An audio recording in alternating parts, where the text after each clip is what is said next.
I'm Jeremy Devins, and welcome back to the Quiet Mind Astrology podcast. Now is the December 2024 monthly horoscope. But if you want to know all of the major transits for 2025, all of the months, and how to plan your whole year in a day in sync with Vedic astrology, go to mindfulnewyear.com and you can now sign up for the early enrollment for Mindful New Year 2025. This is one of my most popular events every year. Super fun. I love creating it. It actually started as me just creating my own plan for the year and then deciding maybe I should share this with people. And I shared it on Facebook, like, here's the calendar I made. Check it out if you want to take it. And then people had questions about it. So I was like, oh, maybe I should actually teach about this and teach how to use it. And I've been doing my own annual reviews for forever. I don't know, since like 2008 or something. Review the past year, plan for the new year, look at the wins, look at the lessons, the challenges, the things you learned, and then go into the new year with this like perspective.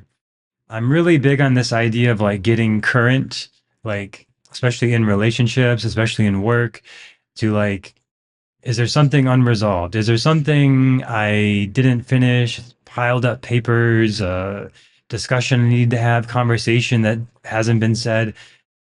That kind of thing, like getting current so that you're not dragging this old baggage around forever and like this unresolved stuff from the past.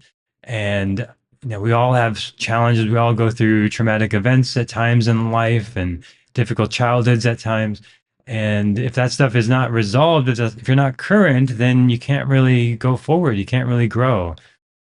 Like the metaphor, I think of from an old self-help audio I listened. You can't get to second base if you try to keep one foot on first base, like in baseball. So that kind of thing. All right. So as we go into new year, we want to clear out, finish, complete the last year. So that's what we do at Mindful New Year. We look at the past and take the lessons from the past, celebrate the present, and create the future with intention and knowing all the major turning points coming up in the year ahead. And I like to think of it like this Mario animation where he's running around dodging 1,000 of these fireballs and somehow manages to do it. Right? That's kind of a way of like looking at how we move through life and move through the transits and all the challenges of life and not get burned, basically. But we will at sometimes, and that's okay too. But that's Mindful New Year 2025. Early enrollment is open now. Go to quietmindastrology.com to get your free chart or sign up, or just go to mindfulnewyear.com. And one of the things that I include in there is several resources, and one of them is the full year calendar. And this is probably the most popular thing in there is that people want to print this out and put it on their fridge or have it on their calendar so they can see all the transits coming up and know the big dates. And I highlight the big dates. So it's like, this is the big turning point. Here's what it means. Here's how to work with it. And I think I've been pretty accurate in most of my predictions. I've been doing this class now for this will be the seventh year. And a lot of the things I talk about coming true do happen. And I don't like to brag or get into all that, but usually I'm just looking at the patterns, and the patterns are usually pretty reliable to say, okay, this is going to be a year with these themes, and here's how to work with it. And I like to focus on what you can do with it, practices you can do, lifestyle choices you can make, rather than just talk about like politics and stuff you can't control and all this kind of stuff. That stuff has some influence, but ultimately it's what you choose to do with it, how you choose to respond to it that matters. So we focus on that. And today we're looking at December 2024. Can you believe it's been a whole year already? And we're on to another year.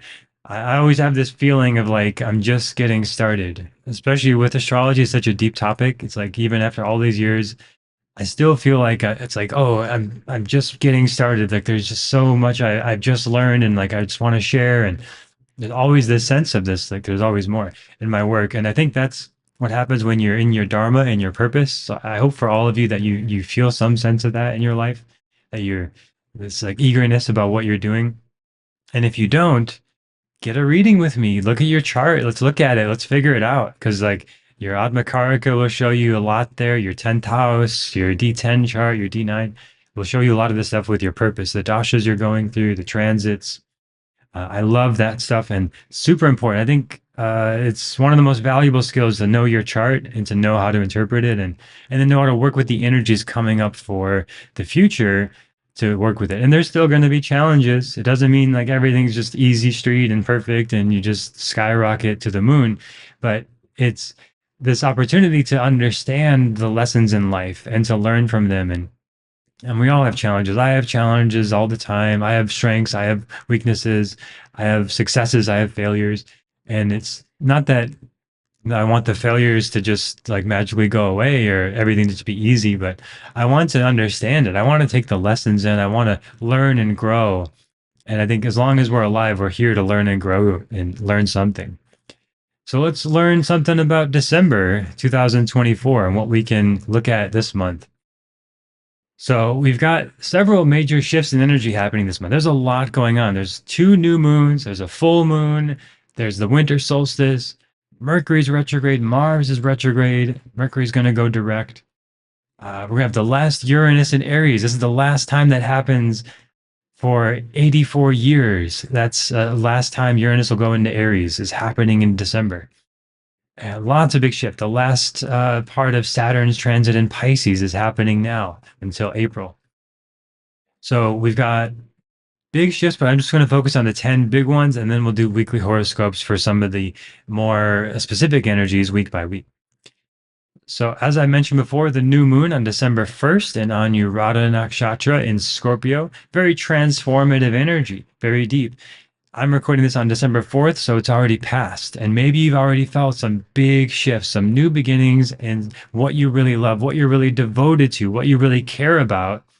As the new moon is always a time for new beginnings and possibilities. And we're going to have another one on December 30th, perfect for going into the new year and starting a new year with new intentions and a fresh start.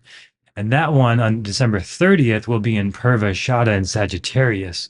And that's more of an adventurous energy and a very powerful energy to move towards what you want. It's sometimes called the invincible one, Purva Ashada, this ability to persuade and move things and get things done as you go into the new year. So that's happening on December 30th. So we got this whole month bookmarked by new moons.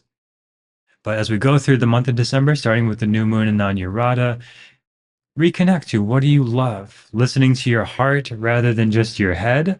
The head can be very noisy. I did this workshop a couple months ago where we spoke from our head and then spoke from our hearts. And if you try this with somebody and just say, "Hey, I'm gonna talk to you from my head for a moment and share about my life," and then do that, and then I'm gonna share from my heart now. And the heart, my experience, a lot quieter, a lot calmer, a lot more compassionate, kind, forgiving, a lot less anxious and worried. And I noticed for myself doing that exercise and doing this kind of work over the years that maybe you've noticed too, your mind can just go on forever. You could think of what about this and what about that? And this person said this, and should I do this? Should I do that? It's endless. The mind is not the best decision maker always. Sometimes it is, but sometimes it can just run away in all these directions and have us feel overwhelmed, anxious, worried. This isn't a spoiler, but if you saw the movie Inside Out 2, it's a lot of good understanding of the mind in that movie, and especially the anxious part of the mind. So if you have anxiety or challenges with that, or worry or overthinking at times, which I certainly do as a Vata dosha type person in my Ayurvedic constitution, anyone with Vata dosha is going to tend towards anxiety. That movie Inside Out 2 is a great example of seeing how that manifests and understanding that part of ourselves better. I was really touched by that movie. It's very beautiful. But also just this exercise and this work I mentioned, speak from your mind and then speak from your heart. And if you don't have someone to do this with, you could journal this way too. Journal, like just writing, typing. Journal from your mind for 5 minutes and then journal from your heart for 5 minutes and notice the difference. So that mind is more active and busy and potentially throughout this month, especially as Mercury's going retrograde. and the new moon in Anuradha. And the moon represents the mind and emotions. And when the moon is in Scorpio, it can be more intense. So we've got that energy starting the month to keep in mind here. Now, December 2nd, we have Ketu in Uttara Falguni. And I'm going to use the actual interpretations I give in the Vedic astrology mentorship. So this is the mentorship that I run, and next one will be in January. We're starting on January 11th, this next class. So that's the next big thing coming up after Mindful New Year. And in there, I give you all of the resources I use, all of the best insights from all of the Vedic astrology books I've read, all the trainings I've done, and condense it and consolidate it into something you can really use. So, like when we have transits come up, like now Ketu's in Uttara Falguni, what does that mean? Well, I've got some interpretations here I'm going to share with you from the mentorship as I give them. And I've got this for every possible placement. That means there's thousands of them. Yes. So, Ketu in Uttara Falguni, it's a strong sense of duty and service in Virgo, especially here, that Ketu in Virgo in Uttara Falguni, and it's going to be there until July 6th. So everybody, we're going through these themes from December 2nd to July 6th. Ketu in Uttara Falguni. It's a good time to focus on where you can be of service. Who can you help and how can you help, which is always one of the best orientations to take, to have a heart of service and focus on giving rather than getting. And so much of the Bhagavad Gita is all about this, and the Vedic teachings. It's life, we suffer the most when we focus on what am I getting? What's in this for me? And we often feel the happiest when we just focus on giving with boundaries, with not letting people abuse you and use you, but with a sense of generosity and knowing that you've got so much to give and there's always more to give. And if people are just taking from you, you might not want to be giving to them. They might be abusing that relationship dynamic. That's a different topic. But generally, Ketu in Virgo and Uttara Falguni from December 2nd to July 6th, be of service. Great time to contribute to humanitarian causes as well. And that's, again, service orientation. But service could be in your job. Like you get paid to be there, but you still go above and beyond. And you're giving more than you're asked.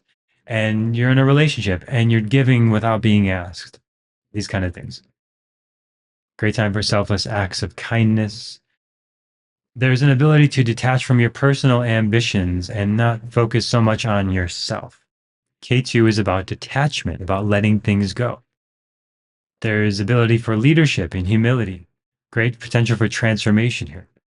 Now, I always talk about every atom in our bodies has a proton, electron, and neutron, and that's a positive, negative, and neutral potential in every atom of our bodies. And there's trillions of them. So we are just this potential energy. And if you look at quantum physics, it's all about potential. It's like if we look at the smallest thing we can measure and we're looking for a wave, we'll see a wave. If we look for a particle, we'll see a particle. Or as Henry Ford said, whether you think you can or think you can't, you're right. So there's a lot of potential in this energy. And when we talk about potential, it's really just comes down to looking at what lights you up, what inspires you, looking to other people that inspire you, reading things, listening to things. I think creation is about putting two things together. It's how we are created as children.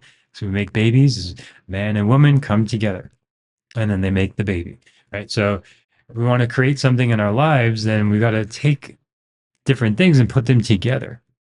And when I was primarily just a musician, that was where I thought about a lot. It's like, okay, I'm going to take this idea from Carl Jung and this idea from Radiohead and then this other idea from Enya and this other idea from Eminem, and all these different artists, and you put it together and make something interesting and different. You create from different things. And like to say this idea of good idea or good artists try to mimic others, but great artists just steal from others. That's a common thing that creative artists talk about. It's like you just take this idea from this person and that person. And that's where if you just copy it exactly, then it's not good. Like if you're just a clone of another band or another artist or another person, that's not good. But if you're If you just take two different people, now it's interesting, right? If you just clone one artist and try to be exactly like them, then that's not so interesting. But oh, it's like this and that, and you put that together, and that's something new and interesting. So I think there's a big potential, creative potential in K2 and Tara Falguni to take some different ideas, put it together, and learn about yourself and grow. And that's creative energy, and that's potential. That's positive. But there's a negative potential in everything. There's a neutral potential in everything. So I always look at the favorable and unfavorable potentials in every transit. So if you really want to understand the transits, you got to look at both. With K2 and Tara Falguni, there could be a tendency for feeling disconnected or isolated. And if you notice that starts to come up and like you're really feeling lonely, isolated, disconnected, and you don't want to feel that way, you can move towards the positive side of this. Well, I can focus on being in service to others. And that means you're probably going to have to go out and not be isolated anymore. You're going to have to look for maybe a nonprofit or a cause you care about, and you're going to end up around people, and you're not going to be so isolated and disconnected anymore. So this is kind of the magic of astrology is like, you know, the favorable, you know, the unfavorable. And if you're looking for a wave or a particle, you're going to find a wave or a particle. If you think you can or think you can't, you're right. So if you start feeling isolated, it's like, oh, no one cares about me. I'm alone. I'm sad and all this stuff. Then that will just become more and more reinforced by your thoughts, your actions, and then the reactions of others around you. But if you notice that tendency coming up, I'm feeling kind of lonely here.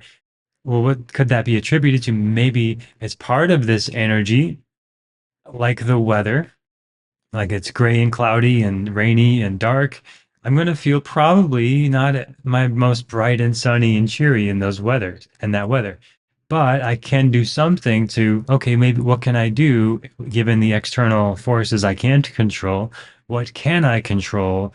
Well, maybe if you live like that example, if you live in a rainy, dark environment, you could get a sunlight, like a light that puts out like sunlight and then feel more lit up from that. So this is a great way to think about transits is there's potential positive, negative, and neutral. And if you shift towards the negative and you don't like it, find something in the positive you can bring in. And we'll look at this in Mindful New Year for all of the major transits for the year. I'll give you those resources and I'll actually give you a file you put into your calendar and it shows up on your calendar. Okay, on this day, December 2nd, K2 moves into Tara Falguni. You just click on it and you see here's the positive and negative expressions that are potentials in there. And then you can choose what to do with that information. And yeah, the astrology is not fate. It's not like, oh, K2 is in Tara Falguni. I blame all my problems on that. I have no responsibility, this kind of thing. It's not like that. It's like the weather. It's like I can't control the weather, but I can respond to it. And yeah, dark gray weather is probably not going to be the happiest environment, but I can respond to that and find happiness in other ways. So there could be some challenges in establishing your own personal stability during K2 Natara Falguni. There could be some sudden changes and upheavals. That's the nature of K2. You might need to suddenly let something go that's important in your life. But it's always for your growth. No matter what happens in life, it's always happening for you, not to you. There's potential for self criticism or guilt here. There could be some confusion and lack of direction. So, again, it's to look within. If you're feeling confused or lost, look within and detach from your personal ambitions. But here's the trick with detachment is you still have it. You're just not attached to it. So I could lose this, but it's okay. And if it's really important, I'll get another one. And that's kind of a good test of something in your life. If you're like thinking of getting rid of something, well, could you just buy it again a year later? If you really wanted it again, could you just get it later? Or do you feel like you have to have it? Or are you afraid of losing it? It's worth exploring throughout this transit. The next big one is Mars retrograde in Cancer. Now, Mars retrograde happens roughly every other year and not every year. So this is a big deal when it happens, and it's happening December 6th, and it'll be a longer transit. So I'll do a longer episode just on Mars retrograde coming up soon. But essentially, it's action in reverse, slowing down, not pushing yourself too much. It's also Mars debilitated in Cancer at the time. So starting from December 6th all through December, just Find some time for rest, recovery, taking care of yourself. We'll talk more about that on another episode. Uranus in Aries, this is another big one. And now this is every 84 years, Uranus changes signs. So this is a big societal change in energy. Uranus represents revolutions and unique, unexpected events. And as Uranus has been here for 7 years through Aries, and it's going forward to Taurus now, and it'll be fully back in Taurus into next month. Next, excuse me, April, no, March 19th. That's it. So Uranus will be in Taurus March 19th and staying there and moving forward from March 19th. So basically, Uranus in Aries is a rise in populism, as we saw in culture in Modi and India and Trump and the US and other cultures and other countries.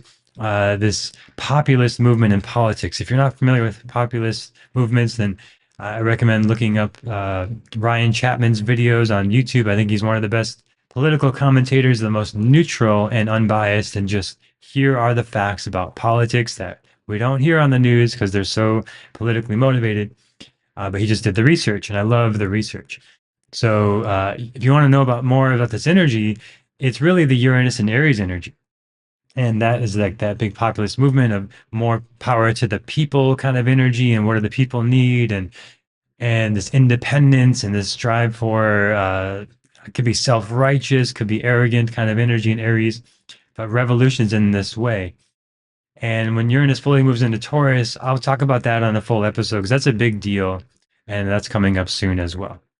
The next big shift is on Sunday, December 15th, the full moon in Mrigashira in Taurus. And this is an opportunity towards the end of December, early December 15th is when that happens. Yeah, so it's right there. It's just right at the end of Taurus, right in Mrigashira. So full moon here is a time of celebration, culmination, completion.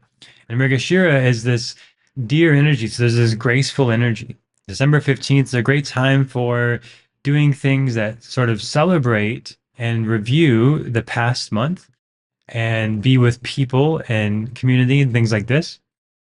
And Mrigashira is this deer energy that can be a bit cautious, a bit sensitive. So you may feel a bit more sensitive on this day.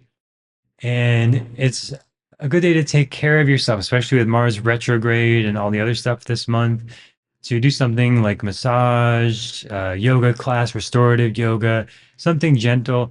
Making big decisions could be a little bit confusing at this time on December 15th. So I would not do it on that day. If there's any big decisions you need to make or final decisions or contracts to sign, especially as Mercury's retrograde as well. But it's a good day for celebration. And then the next day, also on December 15th, Sun moves into Sagittarius right at the end there.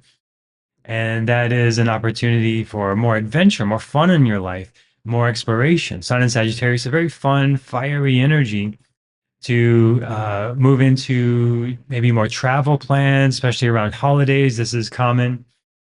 And to go back to philosophy and things like this, maybe finding new teachers or learning and deepening your spiritual teaching path and learning. If you're joining the Vedic Astrology mentorship, we'll be starting early in December as well. So some early classes leading up to the January class starting. So I have a special offer for that at Mindful New Year if you're wanting to join. But whether you work with me or anyone else, December 15th through January 15th, good time to be learning stuff you're interested in, philosophy, spirituality, things like that. And then on December 16th, Mercury goes direct. So now we can move forward with signing contracts and things like this. But there's some big lessons learned here through Mercury retrograde. And go back to the episode on that if you're interested in it, because there's a lot of opportunity for deeper communication and then letting something go in a big way through this Mercury retrograde cycle.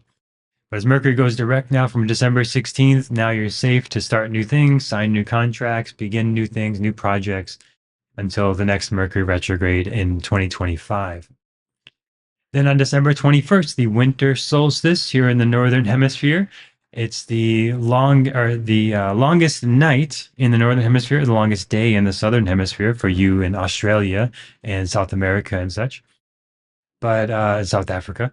But for everyone in the northern hemisphere, We have the winter solstice. This is the longest night. So the most yin energy, time to rest, recover, take care of yourself. And very simple, just to do things like restorative yoga on that day and acknowledge the shift of energies. We now move towards the summer solstice on December 22nd. And then towards the end of the month, we've got on December 27th, Saturn moves into Purva Bhadrapada. And again, here's some examples of interpretations from my mentorship program. Strong sense of discipline and responsibility. Great time for deepening your routines as you move into the new year. It's a patient and perseverant energy, so perfect for goal setting and starting the new year and starting new endeavors. Interest in spiritual and metaphysical studies. Great time for studying astrology, spirituality, science. Any sort of scientific research is very favorable here. Capacity for deep introspection and self-reflection. It's great if you can get these last few days of December into the new year for some internal time. His ability to endure hardships and challenges and persevere. Could have a structured and organized approach to life and be scientific about it. So great time for setting routines and habits.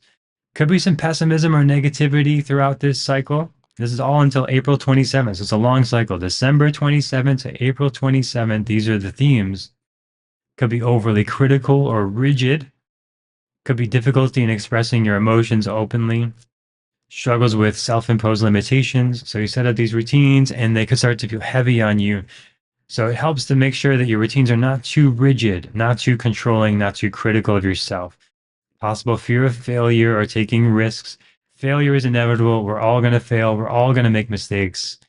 It's not that you make mistakes that's a problem. It's just whether you learn from it or not that creates the challenges in your life. So you want to make mistakes. You want to fail because that means you're learning and growing. It could be inclination towards isolation or loneliness, another one of these. So make the extra effort to be more social, to be more in service. Saturn rewards service as well. And holding on to past grievances is an issue. So you want to get current. Mindful New Year is the opportunity to get current, to clear out the past year, to plan for the next year. And then finally, on December 30th, we end the month with the new moon in Purva Ashada, which I'll talk about more when we get closer to that. But it is an opportunity for a new beginning into the new year, an adventurous spirit, a fun, exciting energy with this level of detachment, with this internal awareness. So those are the major themes for December 2024. If you found this helpful, go to quietmindastrology.com, sign up for the weekly horoscopes to your inbox, because I'm going to send you written interpretations for all of this so you can have it written out if you prefer to see it that way. You can watch on YouTube if you prefer to see the video, or on Spotify you can see the video as I go through the transits each month. And these are the major themes. So we're ending the month with a new moon, Jupiter dominant, a strong, powerful Saturn energy to be disciplined, optimistic, hopeful as we go into 2025. And if you want to work with me to plan 2025, go to mindfulnewyear.com and get the early enrollment discount for Mindful New Year. Hope to see you there. Thanks for listening. Look forward to sharing more with you next time on the Quiet Mind Astrology podcast.